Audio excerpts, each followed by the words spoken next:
What happens when a simple act of disrespect in a corporate lobby isn't so simple?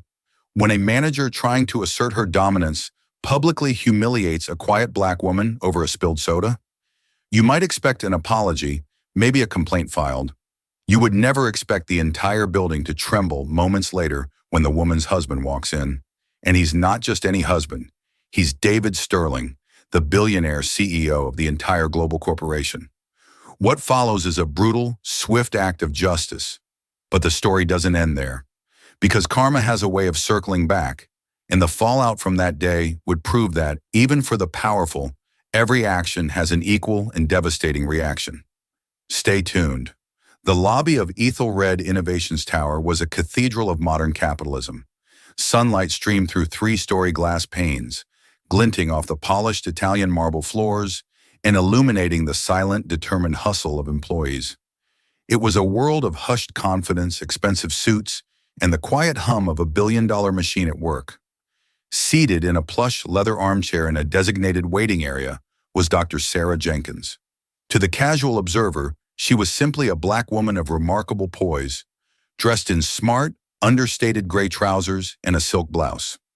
Her hair was styled in elegant, intricate braids, and she read a collection of poetry, her calm demeanor a small island of tranquility in the ocean of corporate ambition that flowed around her. She was waiting for her husband, David Sterling. It was their anniversary, and she was planning to surprise him for lunch, a rare intrusion into his world. He knew she was coming to the city, but he thought she was meeting a friend from her university days. He was David Sterling, the visionary, often ruthless CEO who had built Ethelred from a garage startup into a global tech behemoth. Here in this tower, his name was spoken with a mixture of awe and terror.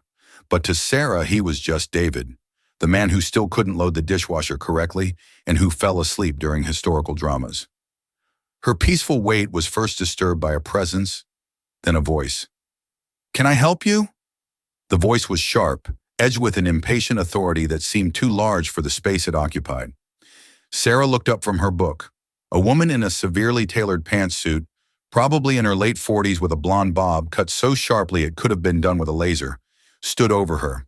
A badge on her lapel read, "Brenda Cartwright, Floor Manager." "No, thank you. I'm just waiting for someone," Sarah replied with a polite, small smile.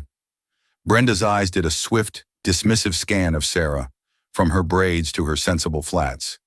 It was a look Sarah knew well, a human audit designed to categorize and place her.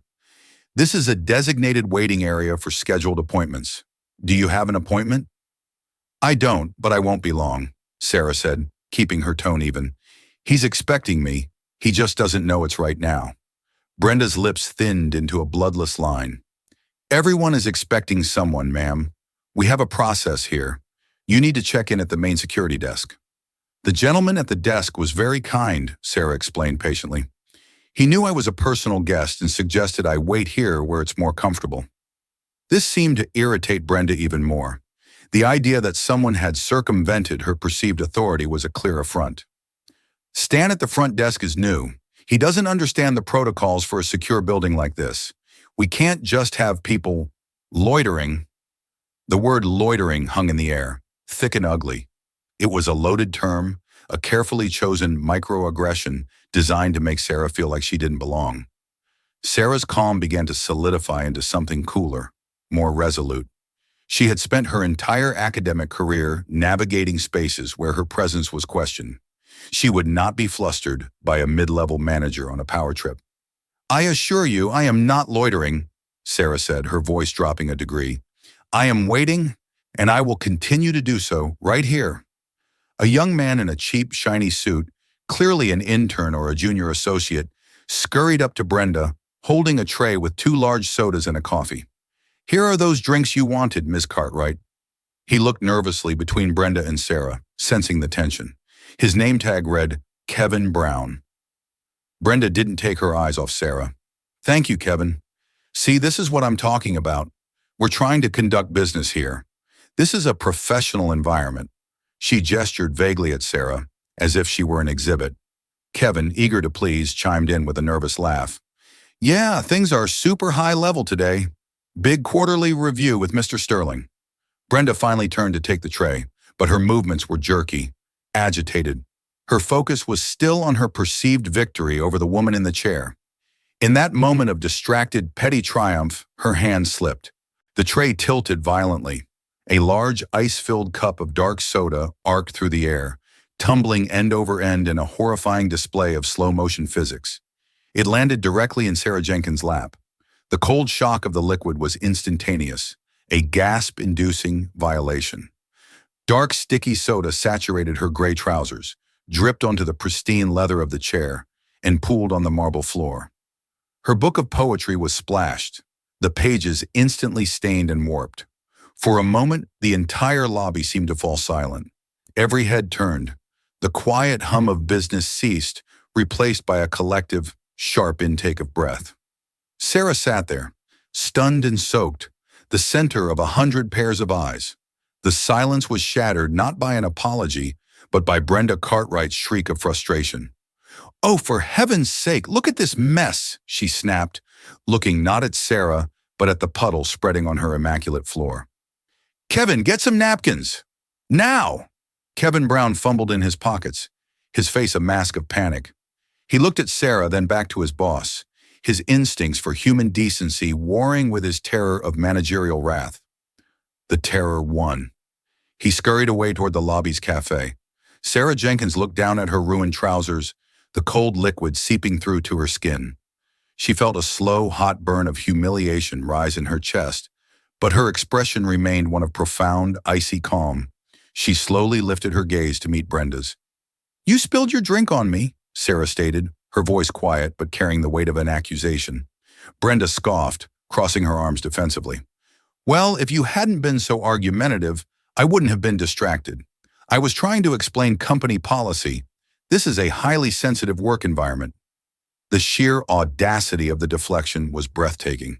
She wasn't just refusing to apologize, she was blaming Sarah for the incident. The crowd of onlookers, initially just curious, was now a captive audience to a slow-motion car crash of social etiquette. They stood in small, frozen clusters, some looking down at their phones pretending not to watch, others staring with unabashed fascination. A security guard, a burly man named Mike Peterson, who had been standing near the elevators, began to slowly walk over. His expression was one of bored reluctance, the look of a man who just wanted to get through his shift without incident. "Everything is all right over here?" Mike asked, his voice a low rumble. "No, everything is not all right," Brenda declared, pointing a perfectly manicured finger at the puddle. "This woman who refuses to state her business here caused a disruption, and now we have this mess to deal with. I need maintenance down here immediately." Sarah finally rose from the chair, the sticky fabric of her trousers clinging unpleasantly to her legs. The soda dripped from the hem onto the floor. "I caused a disruption. You approached me. You were aggressive. And you, not I, spilled this drink." She spoke with the precision of a research scientist dissecting a specimen. Each word was carefully weighed and delivered. A simple "I'm sorry" would have sufficed. "Sorry?" Brenda let out a short, incredulous laugh. "Sorry for what? For you being in a place you're not supposed to be? For you distracting me while I'm trying to do my job? I think you owe us an apology for the trouble you've caused."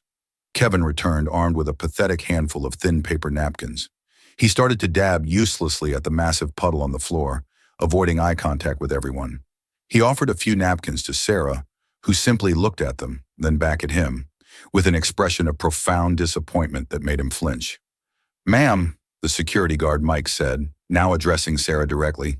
His tone was weary. He'd clearly sided with the employee, the known quantity. "Maybe it would be best if you just went and got yourself cleaned up. We can handle this here." "Handled?" Sarah's voice was still quiet, but now it held a dangerous edge. "What exactly is being handled, officer? A woman has been publicly accosted, insulted, and had a drink thrown on her, accidentally or not, and the person responsible is blaming her for it. Your response is to ask me to leave. Is that Ethelred Innovations' official protocol for dealing with such matters?" Mike shifted his weight, uncomfortable under her direct, intelligent gaze. He wasn't equipped for this. He was used to dealing with lost tourists and overly aggressive delivery men. "Look, I'm just trying to de-escalate the situation." "De-escalation?" Brenda sneered. Would have been you leaving when I first asked you to. But you couldn't do that, could you? You had to make a scene. It was the final straw, the complete inversion of reality, the blatant gaslighting in front of 24 witnesses, broke through Sarah's carefully constructed composure. Not into anger, but into a chilling resolve. The humiliation had burned away, leaving behind something hard and unyielding. She had tried to be polite. She had tried to be patient. She had absorbed the microaggressions and the outright hostility with the grace she had learned was necessary for survival. But no more. She slowly reached into her handbag, the eyes of Brenda, Kevin, and Mike following her every move. They expected a wallet, perhaps an ID to prove she had some right to be there. Brenda's face was a mask of smug anticipation, ready to find that Sarah was a nobody, a temp for another firm, someone she could have security escort from the building to punctuate her victory. But Sarah didn't pull out a wallet. She pulled out her smartphone. Her fingers moved deftly across the screen. She pressed a single contact from her favorites list. She didn't say a word. She simply held the phone to her ear and waited. Brenda rolled her eyes dramatically, a theatrical display of impatience for the audience. "Oh, here we go," Brenda muttered to Kevin, loud enough for everyone to hear. "She's calling for backup. Who are you going to call, your lawyer? The manager of the Starbucks down the street?" Kevin snickered obediently. The sound was thin and nervous. The phone was answered on the first ring. Sarah's voice, when she spoke, was clear and calm, yet it cut through the lobby's ambient noise like a surgeon's scalpel. "David," she said, "I'm downstairs in the main lobby. I've had a bit of an accident. I think you should come down here." She paused, listening. "Yes, right now." Another pause. "Don't worry," she said, her eyes locking onto Brenda Cartwright's smug face. "You won't be able to miss me. I'm the one covered in soda." She ended the call and stood perfectly still, waiting. The name David meant nothing to Brenda or the others. It was a common name, but a few of the senior employees, who had been watching from a distance, suddenly went pale. They exchanged frantic, wide-eyed glances. Something was dawning on them, a possibility so catastrophic that it seemed to suck the very air from the room. Brenda, oblivious, was about to learn a lesson she would never forget, that sometimes the quietest person in the room holds the most power. A palpable shift occurred in the atmosphere of the lobby. The name David had been a stone dropped into a still pond, and the ripples were spreading outwards. For Brenda, Kevin, and Mike, it was an insignificant splash. For the handful of senior vice presidents and department heads who happened to be passing through, it was a tsunami warning. They froze in place, their conversations dying in their throats. They began to subtly distance themselves from the unfolding scene, as if proximity to Brenda Cartwright was now radioactive. Brenda, blissfully ignorant of the approaching storm, saw only a woman making a desperate, pathetic phone call. She saw weakness. "David, is David going to come down here and fight your battles for you?" she taunted, her confidence swelling. "This is a place of business, not a playground. We have real work to do." She gestured to Kevin. "Kevin, call maintenance. Tell them we have a biohazard spill in the main lobby." The insult, biohazard, was so gratuitous, so deliberately dehumanizing, that even some of the onlookers visibly winced. Sarah didn't respond. She simply stood there, a statue of impending judgment. Her gaze was fixed on the main bank of elevators at the far end of the lobby. The polished chrome doors were all closed. The digital display above them showed the cars moving between floors, little illuminated boxes ascending and descending the heights of power.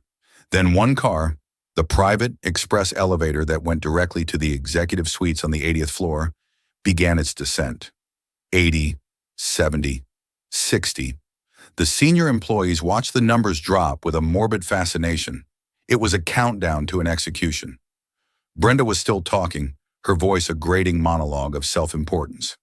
"When my supervisor hears about this, about the disruption you've caused, the cost of the cleanup, I can assure you, if you work for any of our partner vendors in this building, your access will be revoked. We have a zero-tolerance policy for this kind of behavior." 40, 30, 20. The security guard, Mike, had started to grow uneasy. The frozen posture of the senior staff had not escaped his notice. He was a good observer. It was part of his job. And what he observed now was fear. Not the low-grade anxiety of office politics, but genuine, primal fear. His hand, which had been resting casually on his belt, now seemed frozen in place. 10, 5, L, lobby. A soft electronic ding echoed through the now tomb-silent lobby.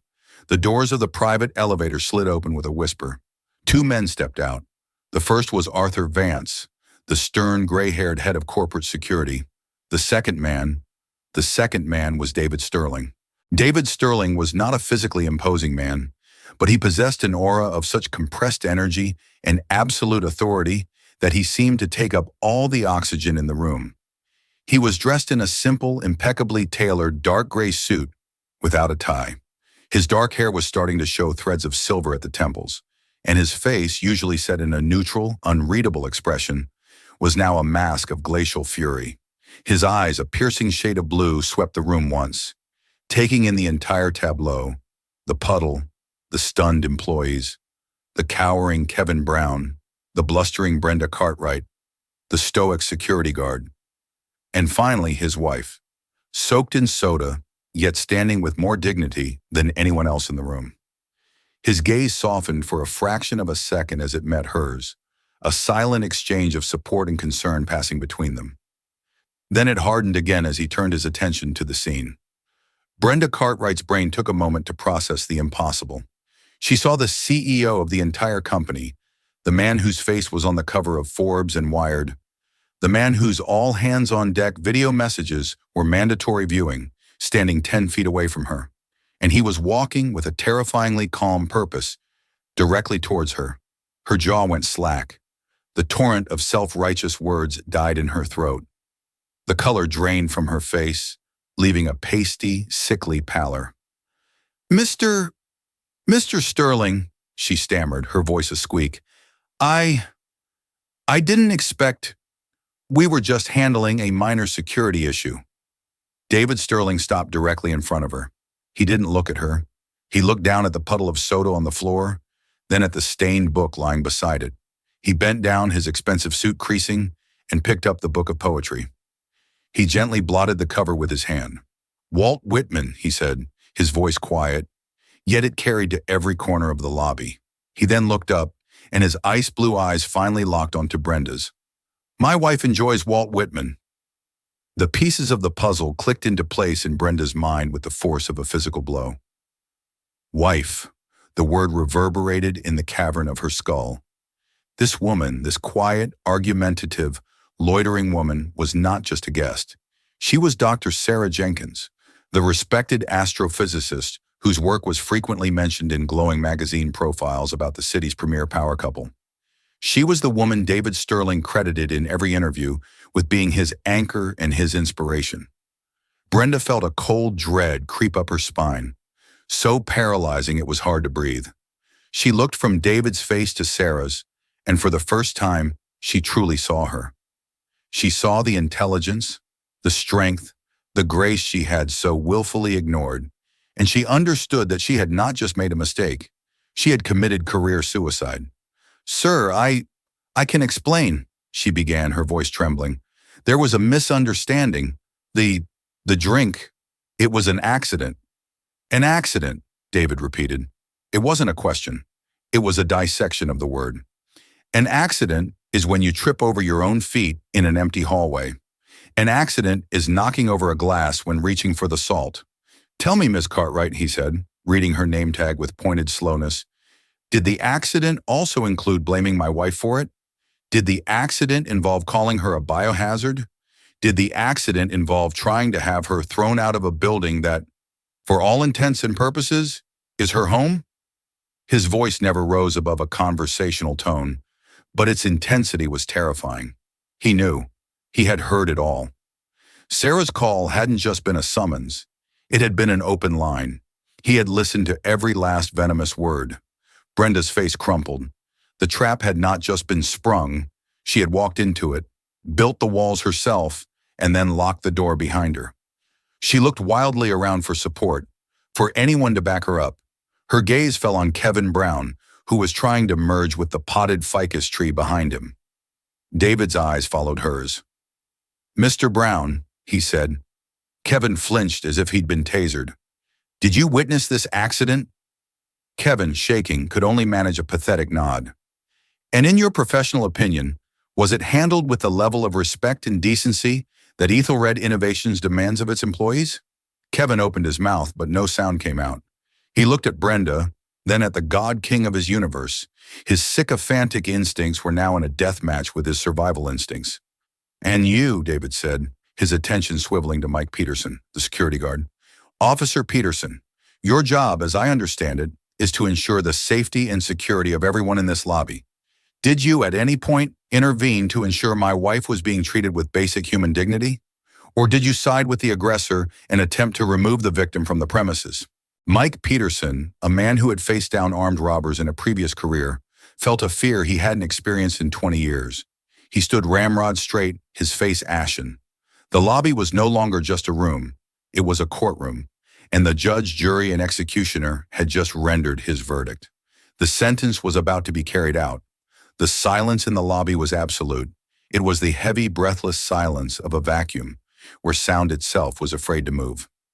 David Sterling let his questions hang in the air, allowing the weight of them to crush the three individuals standing before him. He had methodically isolated them, cutting them off from any hope of support or excuse. He turned first to Brenda Cartwright, the epicenter of the disaster. Ms. Cartwright, he began, his voice deceptively soft, for 13 years you have been an employee of this company.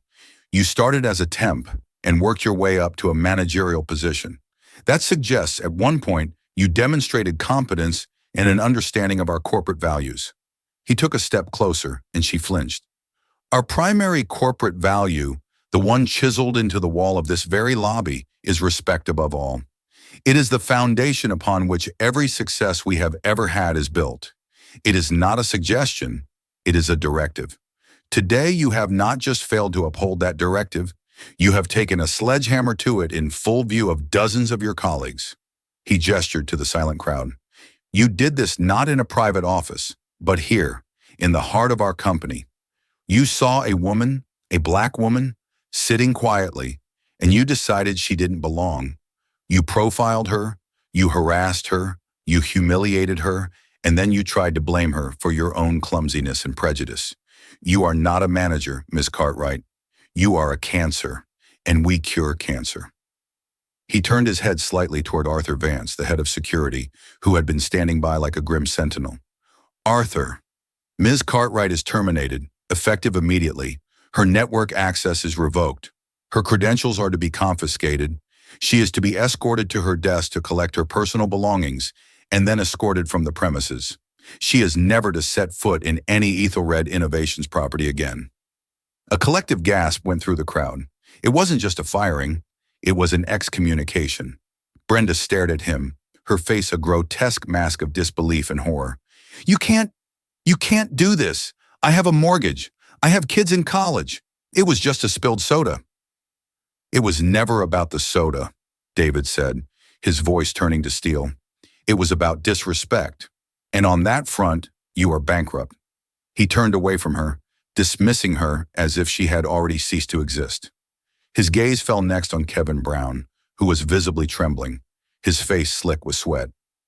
Mr. Brown, David said, you are young. Your career is just beginning. You had an opportunity here, a chance to show character. When you saw a person being mistreated, you could have said something. You could have offered a genuine apology on your boss's behalf. You could have shown a shred of human decency. He paused, letting the indictment sink in. Instead, you chose to snicker. You chose to be a sycophant. You chose complicity. You stood by and watched your superior bully a guest, and your only contribution was to laugh along with her. At Ethelred, we value courage. We value integrity. We have no use for spineless yes men who mistake cruelty for strength. Kevin looked like he was about to be sick. Please, Mr. Sterling, I didn't know what to do. That is precisely the problem, David replied coldly. You don't know what to do, and I cannot afford to have people in my company who, in a moment of moral crisis, choose the path of least resistance. Arthur, he said, not even looking at Kevin now, Mr. Brown is also terminated, The same protocol applies. Kevin let out a small, choked sob. His entire future, which had seemed so bright just 10 minutes ago, had evaporated into thin air. Finally, David turned to the security guard, Mike Peterson. Mike stood tall, but his face was pale. He had a family, a pension he was working towards. He had made a simple calculation: back the manager, the known employee, over the unknown visitor. It was a calculation he made a dozen times a month. It had never been the wrong one until today.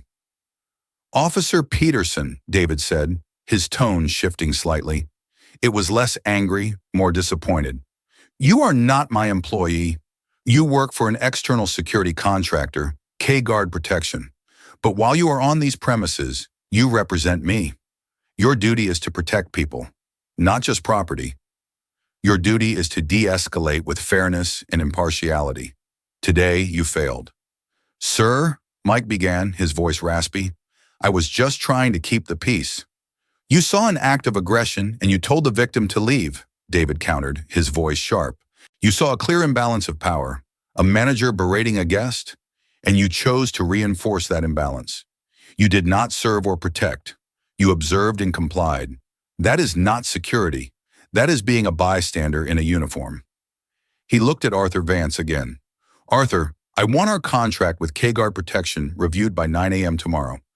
I want to know why they are placing personnel on this site who lack the training to handle a simple interpersonal conflict without bias. And I want Officer Peterson permanently removed from the list of guards approved for this site. He is not to work in this building again." He hadn't fired Mike, but he had ended his career at Ethelred Tower just as definitively. Mike sagged, the fight going out of him. He had been so close to retirement.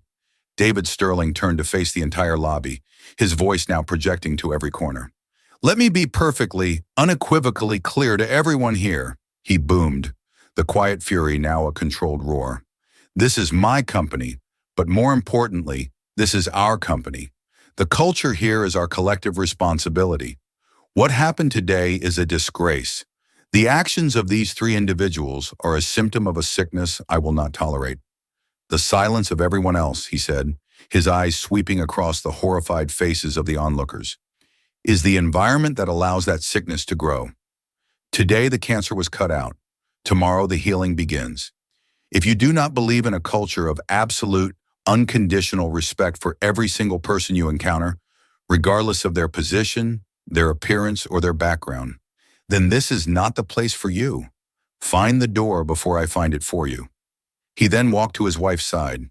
He gently took her hand, his expression softening completely. "Sarah, let's go home." He led her toward the private elevator, leaving behind a scene of absolute devastation.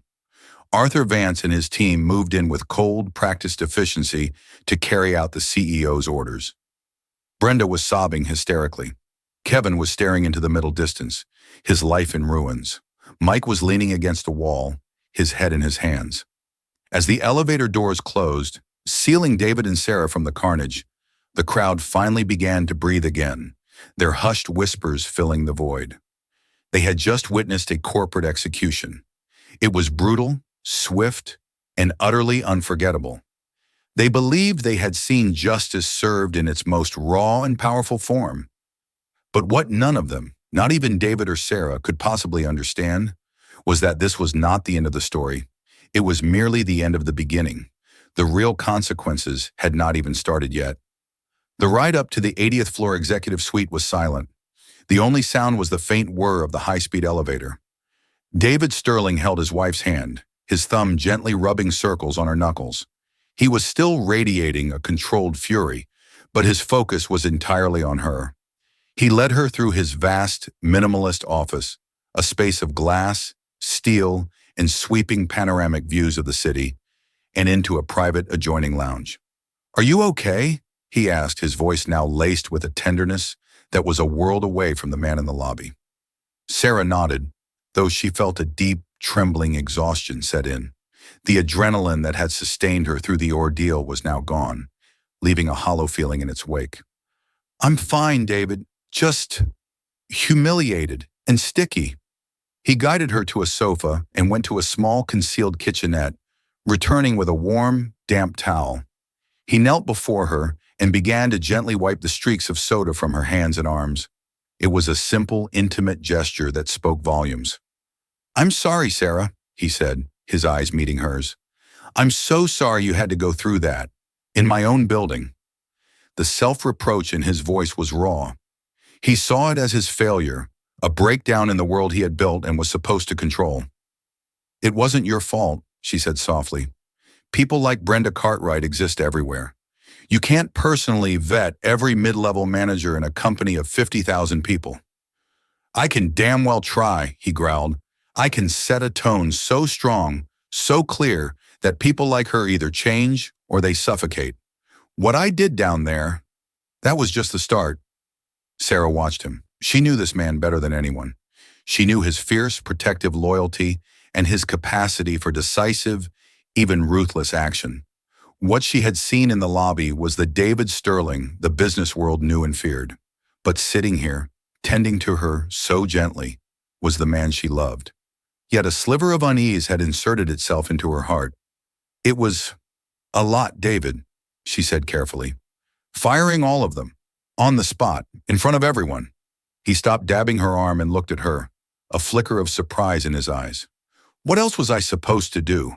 Let her get away with it? Let that sniveling intern think his behavior was acceptable? Let the security guard believe that ignoring a woman in distress is part of his job description? No, of course not," she said. "They deserved it. Brenda especially. She was vile, but the spectacle of it, a public execution, it felt feudal, like a king dispensing judgment in his court. Is that really the culture you want? One based on fear of your wrath?" David stood up and paced the room, running a hand through his hair. "I want a culture based on respect. And sometimes, to teach a lesson about respect, you have to make an example that no one will ever forget. Everyone in that lobby will go back to their desks and tell the story. The message will spread through this company by lunchtime. We do not tolerate prejudice. We do not tolerate disrespect. Period. End of story." Sarah sighed. "I hope you're right. I just worry that the message they'll take away isn't about respect, but about power. Your power. Don't mess with the CEO's wife." The thought clearly unsettled him. He stopped pacing and looked out at the city below. "Is that what you think this was about? Protecting my property?" "No," she said immediately, shaking her head. "I know your heart, David. I know you were defending me, Sarah. And you were defending the principles you believe in. But perception is a tricky thing. And what 100 people perceived down there was a billionaire descending from his ivory tower to smite the commoners who offended his queen. It was satisfying, yes. It was even just. But it was also terrifying. And fear doesn't breed genuine respect. It breeds resentment." Her words hung in the air, a prophecy he was not yet ready to hear. He wanted to believe his actions were pure, their consequences simple and righteous. He had seen an injustice and corrected it with the overwhelming force at his disposal. To him, it was a closed loop. Meanwhile, 3 floors below ground, in the building's loading bay, the loop was just beginning to unravel. Brenda Cartwright sat on a concrete curb, her designer handbag in her lap. Her personal belongings, in a sad little cardboard box beside her. The shock had worn off, replaced by a volcanic, self-pitying rage. Her career was over. She would be blacklisted in the industry. Her life as she knew it had been obliterated in the space of 15 minutes. Her phone buzzed. It was her sister. Through hiccuping sobs, she told her story. But it wasn't the story that had actually happened. In Brenda's telling, she was the victim. "I accidentally spilled a drink on this woman," she wailed, editing the narrative in real time. "Just a clumsy mistake. I was having a stressful day." And she was so rude about it, making a huge scene. Before I knew it, the CEO himself, this tyrant, David Sterling, came down and fired me, in front of everyone, just because I spilled a drink. He fired the intern next to me too. A kid. He's a monster, a complete monster. She conveniently omitted the racial undertones, her condescending language, the word loitering, the biohazard comment, her refusal to apologize, and the crucial fact that the woman was the CEO's wife. She was crafting a new reality, one in which she was a hard-working, single mother crushed under the heel of an out-of-touch billionaire. It was a narrative designed for maximum sympathy and maximum damage. A few feet away, Kevin Brown was on the phone with his father, his voice choked with shame. "I don't know what happened. I was just standing there. I laughed at the wrong moment. Dad, he fired me. David Sterling fired me. My life is over." He was a cautionary tale in the making, a young man whose ambition had far outstripped his moral courage. And by the security checkpoint at the building's entrance, Mike Peterson was arguing with his supervisor from K-Guard. "It's not right. I did what I was trained to do. Support the client's management. How was I supposed to know it was his wife? It's a setup. They're making an example of the little guy." 3 people, their lives irrevocably altered. 3 stories, each a twisted, self-serving version of the truth, were about to be released into the digital ether. David Sterling, in his glass tower, believed he had ended the story, but all he had done was create 3 powerful new narrators. And in the 21st century, a story, no matter how false, could be more powerful than any CEO. The karma of his spectacular public justice was already beginning its long, slow journey back to him. For the first 24 hours, the world of David and Sarah Sterling returned to a semblance of normalcy. The incident in the lobby felt like a bad dream, a brutal but necessary surgery that had been performed and was now over. Within Ethelred Innovations, the story spread like wildfire, just as David had intended. The message was clear and stark. The line had been drawn. Disrespect would not be tolerated. Employees walked on eggshells, but they were also more polite, more conscious of their interactions than ever before. To David, it was a resounding success. The first tremor came from an obscure, left-leaning blog known for its anti-corporate screeds. The headline was sensational. "Billionaire tyrant David Sterling fires 3 workers over spilled soda." The article was based on an anonymous source, a terrified employee who witnessed the whole thing. It was, of course, Brenda Cartwright's version of events, laundered through her cousin who happened to be a freelance journalist. The story was a masterpiece of strategic omission. It painted a picture of a hardworking manager, a single mother of 2, the article added for effect, a terrified intern, and a veteran security guard all being ruthlessly fired on the spot by an arrogant CEO because his guest was mildly inconvenienced. The race of the guest was never mentioned. The context of the harassment was completely absent. It was a simple, powerful narrative. Rich versus poor, powerful versus powerless. David's PR team flagged it for him. He dismissed it. "Tabloid garbage," he said. "Don't even give it the dignity of a response. It will be gone by tomorrow." He was wrong. By the afternoon, the story had been picked up by a larger aggregator site. From there, it jumped to Twitter. A user, who later turned out to be Brenda's nephew, created a hashtag, #cancel Sterling. At first, it was a slow trickle, but then someone found a photo of David and Sarah at a charity gala, looking every bit the billionaire power couple, and posted it next to a stock photo of a crying, downtrodden office worker. The caption read, "He fired a single mom over a soda. Remember this face?" The image went viral. The hashtag exploded. By evening, #cancel Sterling was trending nationally. The story was no longer about a blog post. It was about public outrage. People who had never heard of David Sterling or Ethelred Innovations were now experts on his tyranny. Typical billionaire behavior. The working class are just ants to them. "I'm boycotting all Ethelred products. This is disgusting." Heard the intern he fired was putting himself through school. This guy is pure evil. The narrative was running away from them, mutating and growing more monstrous with every retweet. Sarah watched the firestorm spread on her tablet from their penthouse apartment, a knot of dread tightening in her stomach. "David, this is getting out of control," she said, showing him her screen. "They're twisting everything. They're making me out to be some pampered Marie Antoinette who got a spot on her dress and had the servants beheaded." David stared at the screen, his face grim. "It's a lie. A coordinated smear campaign. Brenda Cartwright must be behind this." His first instinct was to fight back with overwhelming force. He called his legal team. "I want to sue that blog for defamation. I want to find out who is spreading these lies online and hit them with everything we've got. But his lead counsel, a wise older woman named Eleanor Vance, advised against it. David, suing them will be like pouring gasoline on a fire.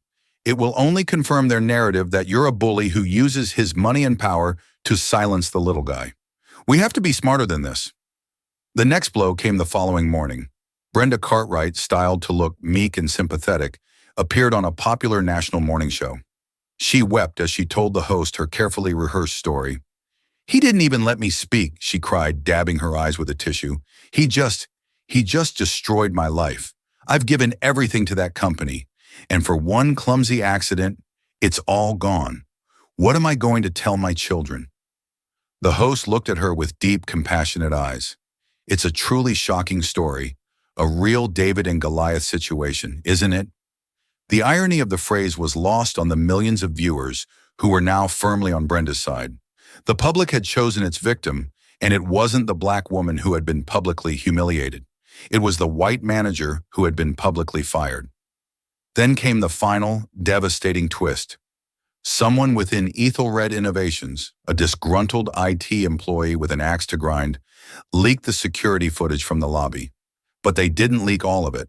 They leaked a carefully edited 1-minute clip. The clip started after Brenda's initial harassment. It began with the moment the soda spilled.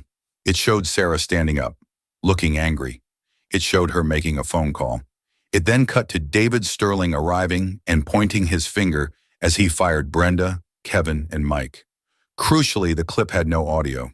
Without the sound, the context was completely stripped away. Viewers couldn't hear Brenda's insults or Sarah's calm, measured responses. They couldn't hear the word loitering or biohazard. All they saw was a spilled drink, an angry-looking woman on the phone, and a powerful man firing 3 people in a fit of rage. The video was a kill shot. It was shared by celebrities, by politicians, by millions of people who now saw incontrovertible proof of David Sterling's villainy. Ethelred's stock price began to slide. Calls for a full-scale boycott grew deafening. Protesters began to gather outside Ethelred Tower, holding signs that read, "Corporate greed kills and justice for Brenda." David and Sarah were trapped in their penthouse, prisoners of the narrative. The swift, decisive justice he had meted out had backfired in the most spectacular way imaginable. His act of power, designed to protect his wife and uphold his principles, had been reframed as an abuse of power. The public court of opinion had found him guilty. Sarah's earlier words came back to haunt him. What 100 people perceived down there was a billionaire descending from his ivory tower to smite the commoners who offended his queen. He had made an example out of Brenda Cartwright. Now the world was making an example out of him.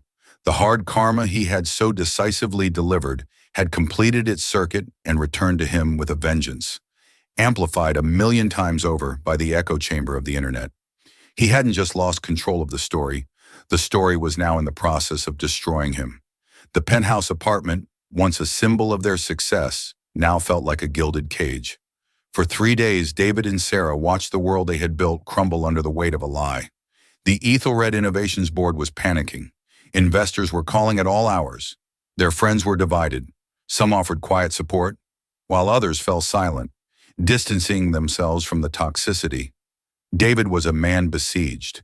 He was used to being in control, to bending the world to his will through logic, force, and capital. But this was a different kind of war, one fought with emotion, perception, and outrage. He was losing.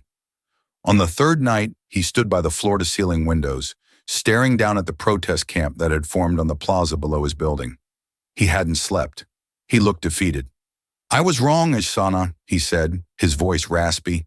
He didn't turn to look at Sarah, who was sitting on the sofa, nursing a cup of tea. "What do you mean?" she asked softly. "About how I handled it," he continued, his reflection a ghostly image in the glass. "You were right. It wasn't about justice. It was a display of raw power. I wanted to hurt them for what they did to you. I wanted to make them feel as small as they made you feel. I didn't think about the consequences. I didn't think about how it would look." He finally turned to face her, his eyes filled with a pain that went beyond the stock price or the bad press. "I thought I was defending you, but I ended up making you the villain in their story. The spoiled wife. I erased you, Sarah. I erased your dignity, your strength, the way you handled that woman with such grace, and replaced it with my own brute force. And in doing so, I gave them the weapon they needed to destroy us. It was a confession that cost him dearly, an admission that his greatest strength, his decisiveness, was also his greatest weakness. Sarah set down her tea and went to him, placing her hands on his chest. You did it because you love me, David. Your mistake wasn't in your motive, it was in your method. You fought a fire with a hurricane. Now we're left standing in the rubble. They stood in silence for a long time, the distant chants of the protesters, a faint, accusatory murmur. So what do we do? He asked, his voice barely a whisper. What's the move? My PR team wants me to issue a formal sterile statement. The lawyers want to write it out. The board wants a sacrifice. Maybe they want me. Sarah looked into his eyes, and at that moment, she was no longer the CEO's wife. She was Dr. Sarah Jenkins, a scientist who solved complex problems for a living. And this was the most complex problem of all.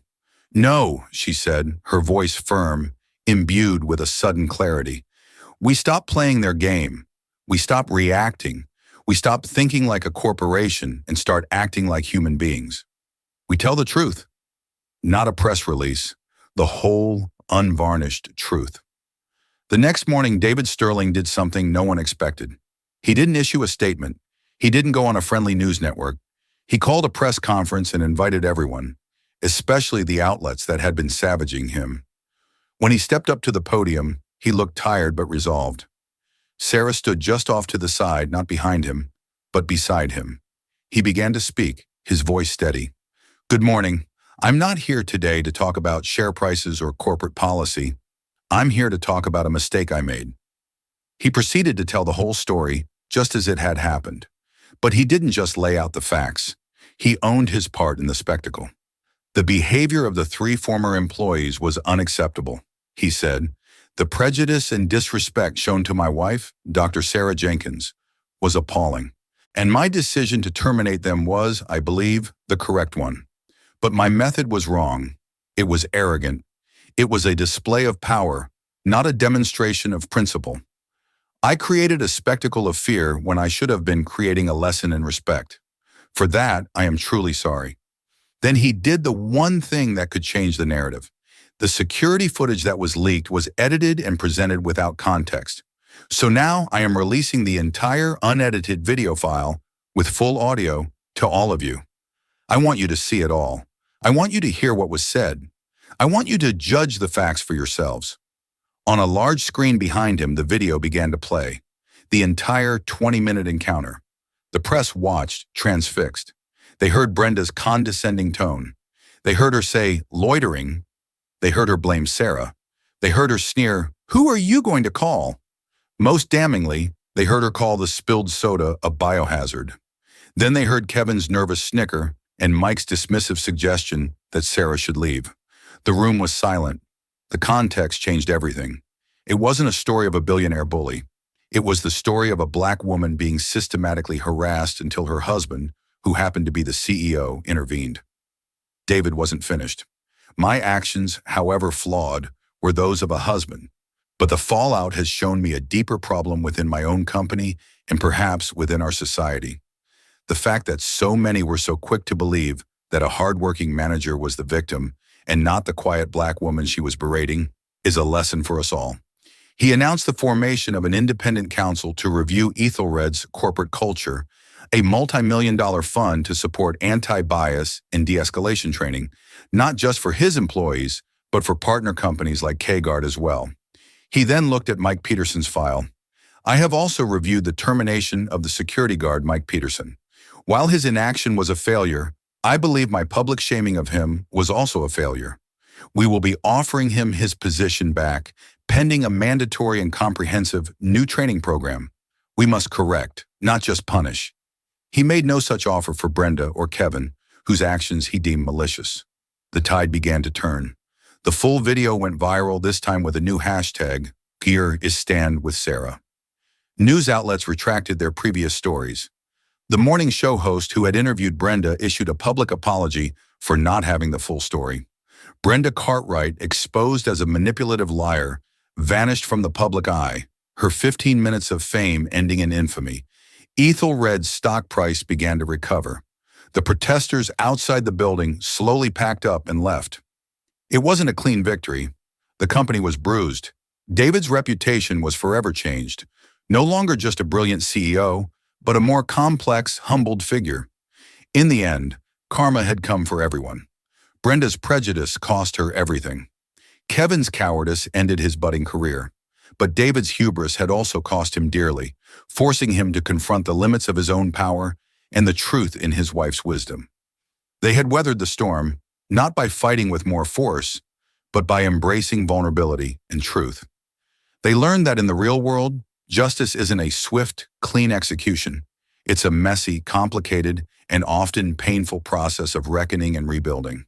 And there you have it, a story that started with a spilled soda and escalated into a global media firestorm. It shows us that true karma isn't just about getting what you deserve. It's about the unforeseen consequences of our actions, even the well-intentioned ones. David Sterling thought he was delivering justice, but his own arrogance became his biggest enemy. Brenda Cartwright thought she could manipulate the world, but the unvarnished truth was her ultimate undoing. This story is a powerful reminder that respect is non-negotiable, but the path to creating a culture of respect is paved with humility, not just power.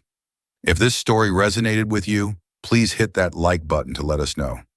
Share it with someone who appreciates a story about justice, karma, and the complex truths of our modern world. And of course, don't forget to subscribe and turn on notifications so you won't miss our next deep dive into the human drama that unfolds around us every single day. Thanks for listening.